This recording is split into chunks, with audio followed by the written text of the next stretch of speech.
Salut les amis,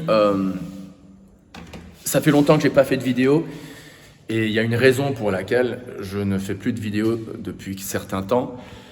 Au fait, bienvenue à Mayapur, au Bengale de l'Ouest, au bord du Gange, en Inde bien sûr, un lieu sacré, surtout pour les dévots de Krishna, qui considèrent le Seigneur Chaitanya comme un avatar direct de Vishnu et de Krishna. Et il est apparu ou né entre guillemets ici il y a environ 500 ans, en 1486.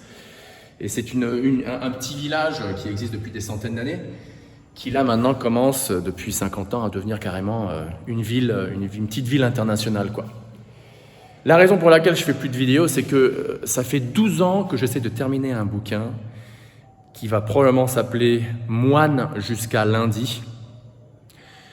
Monk Until Monday. C'est des mémoires, mes mémoires de mes années où je luttais avec la concupiscence, je recherchais Dieu durant mes voyages autour de la planète entière, pendant que j'étais moine à Hare Krishna dans les années 90.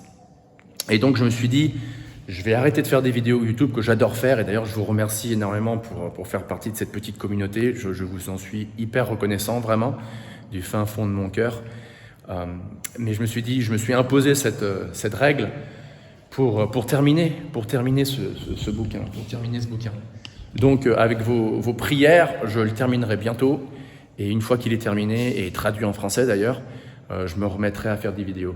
Par contre, chaque jour je lis des versets du fameux texte, le Bhagavata Purana ou le Srimad Bhagavatam, et en anglais je fais une série qui s'appelle Verse of the Day, le verset du jour, et je me suis dit pourquoi ne pas faire la même chose, c'est-à-dire chaque jour réciter un verset, et au lieu de rechercher la traduction en français, je peux faire la traduction comme ça à l'arrache de l'anglais au français. Donc commençons cette petite série de versets du jour que je publierai une fois par semaine, donc 7 versets, le best-of du Srimad Bhagavatam, des prières à Vishnu ou à Krishna énoncées par des grands dévots ou des dévotes, des grandes âmes considérées comme étant libérées, éternellement libérées, qui offrent leurs prières à Dieu.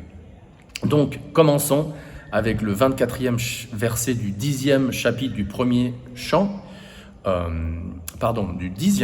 du premier chant du Srimad Bhagavatam, où les dames de Hastinapur, la ville où Krishna était, à un moment, prient et elles se disent entre elles, il y en a une qui dit, elles disent, entre guillemets ouverts, « Ô chers amis, voici devant nous Dieu la personne suprême, dont les divertissements attirants et confidentiels sont décrits dans les parties confidentielles des littératures védiques par ces grands dévots. » Entre guillemets, les divertissements de Dieu sur terre il y a 5000 ans sont décrits dans les parties confidentielles des Védas. Donc c'est pour ça que vous ne trouverez pas les descriptions de Krishna, par exemple, dans les textes ayurvédiques ou dans les textes védiques même, style le Rig Veda, Yajurveda, etc. Elles se trouvent dans les parties confidentielles, et en particulier dans le Srimad Bhagavatam. C'est uniquement lui qui crée, qui maintient et qui annihile, qui détruit le monde matériel et qui, néanmoins, en demeure non affecté. À la prochaine. Merci encore.